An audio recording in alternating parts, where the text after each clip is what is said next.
We probably could have guessed that when we heard there's gonna be a congressional hearing about sanctuary cities, it's probably gonna blow up, and it did. It wasn't all bad. There were some good moments, which we're gonna show you, but let's start off with a little bit of the bad with this.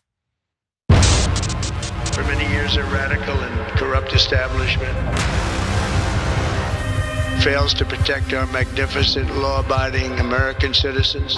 Breaking news tonight, the city of Chicago now being investigated for sanctuary city status. Mayor Brandon Johnson receiving a letter from Washington, D.C. Chicago, Denver, Boston, and New York, all of which are sanctuary cities, are now under investigation by the Committee on Oversight and Government Reform.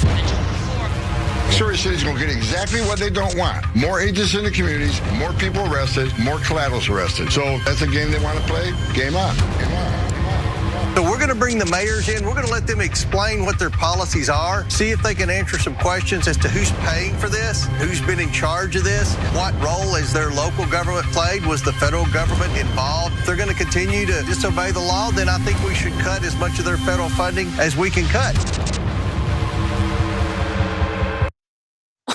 Okay, so that was a lot.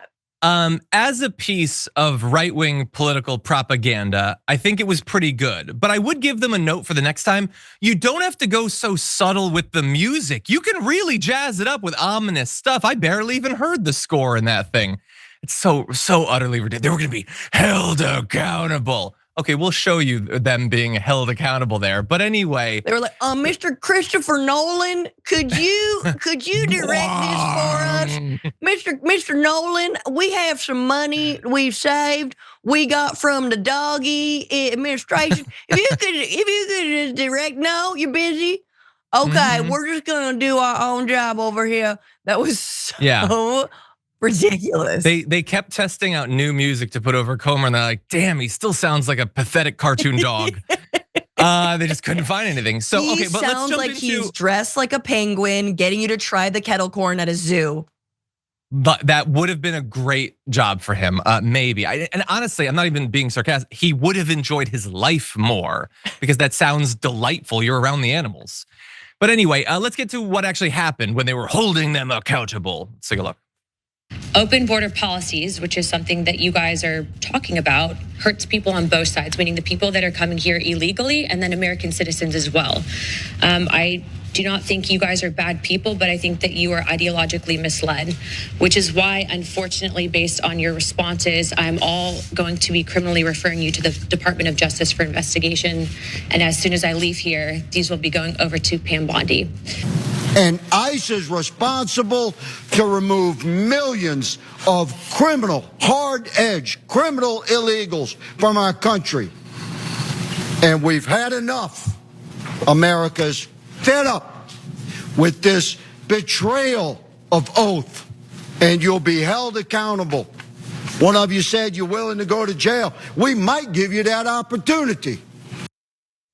A storm is tearing up the digital media industry. Only our audience can save us in these difficult times. Help us reach our goal of 100,000 new members at tyt.com/team.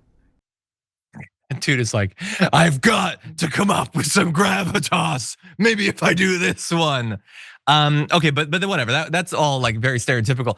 I liked Anna Paulina Luna better, where she's like, well, I don't want to seem crazy, so I'm gonna speak kind of soft. And I listened to what you said, and based on your responses, I'm gonna have to refer. You already had the papers. What are you talking about? It's already printed out. Like, you can't have a prop and pretend that you were open-minded about it.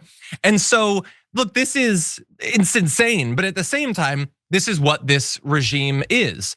Congress has delegated all of their actual power to Elon Musk. So what are they actually gonna do? Just try to lock up the people they disagree with. That's why they've been hounding AOC for like a month and a half now. And now they're like, yeah, a mayor who's doing something differently than I would, yeah, you're gonna go to jail for that. And so we're gonna get to what actually happened when the mayor started talking, and I think they actually did a pretty good job, Francesca, but this rush to just declare anything you disagree with on immigration an open border, which is not, that's absolutely ridiculous. And then also to say that if you disagree with me, I'm going to try to get Pam Bondi, the weaponized DOJ that we've been hearing so much about, to lock you up. No, I mean, we can keep going. You're 100% right. They're doing exactly what they accused Joe Biden of doing, because he actually went after Donald Trump for Donald Trump's dumbass crimes that he did himself. And I think this is just a wake-up call to see the way the right goes after these mayors who are elected, who are Democrats, right? Is to actually, how do we support them? Now, how do we actually get them to do better? There are good critiques of some mayors, right? Like, but know that when you buy into and play into the line and the lie that crime is on the rise, you are buying into a right-wing framework. You are giving, just like when school administrators bought into the line that Palestine demonstrators were being anti-Semitic, that paves the way for a Trump administration to say we need to deport all protesters. Doesn't matter if you're born here, we're gonna deport you anyway. We're gonna defund your entire school. Stop giving them the leeway and the permission structure to go after these mayors on some trumped up BS things like this. Yeah, they just want to see you stand up for people who are doing the right thing. And the Democrats are just so scared, so utterly scared. And it's not like it would be hard to beat these people. Like, that's the best that they've got, is that screaming turnip and Paulina Luna, who didn't even, again, like, apparently everybody's supposed to be wearing suits these days, I hear. She didn't even dress up for the occasion, so the entire thing is utterly ridiculous.